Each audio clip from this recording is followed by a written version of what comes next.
What you can do if your BlueStacks App Player is not loading or not opening. So if you have your BlueStacks and you are trying to open your App Player like this and it's not loading or it's having trouble, then what you can do is follow these steps very carefully. So first of all, make sure your BlueStacks is up to date, so you can update the BlueStack if it's not up to the latest versions. One thing is that, and another thing that you can do is go to the multi-instance manager right here at the bottom. You can see there is this icon.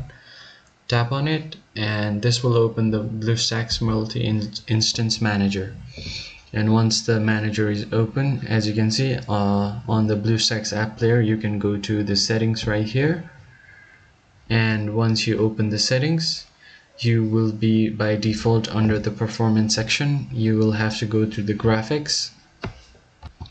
Once you head over to the graphics, and you can see graphic engine mode is right now on compatibility, but you have to change it to performance because sometimes the compatibility mode does not let the app function properly. So if you change it to performance mode, it will give more priority to the app and the app will run more smoothly. So you have to set this to performance mode and then save changes.